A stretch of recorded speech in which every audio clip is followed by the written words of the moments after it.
사건 사고입니다. 올해 첫 주말 전국 곳곳에선 사건 사고가 잇따랐습니다.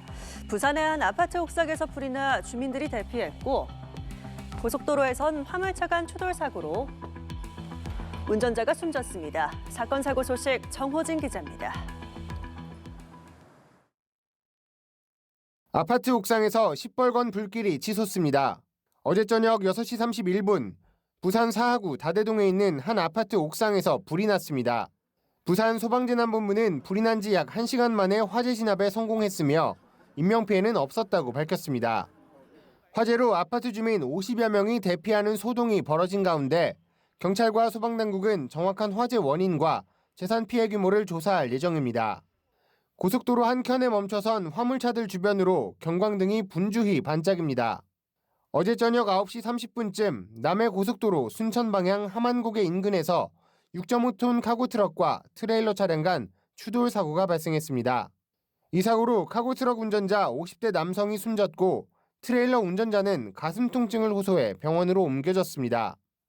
사고 당시 카고 트럭은 고장으로 갓길에 정차해 있었는데 트레일러 차량이 이를 확인하지 못하고 부딪힌 것으로 파악됐습니다. 경찰은 트레일러 운전자의 치료를 마치는 대로 정확한 사고 발생 경위를 조사할 계획입니다. 한편 그룹 BTS의 멤버 정국의 집을 여러 차례 찾아가 스토킹한 30대 브라질 여성 A씨가 경찰에 입건됐습니다. 서울 용산경찰서는 어제 오후 A씨를 스토킹 처벌법 위반 혐의로 입건했다고 밝혔습니다. 앞서 A씨는 지난달에도 2차례 정국의 집을 찾아 우편물을 넣고 배를 눌러 주거 침입 등의 혐의로 경찰에 입건된 바 있습니다. 연합뉴스TV 정호진입니다. 다음 소식입니다. 차량이 형태를 알아보기 어려울 정도로 심하게 훼손됐는데요. 고속도로 교통사고 수습 현장에서 2차 사고가 일어나면서 2명이 사망하고 9명이 다쳤습니다.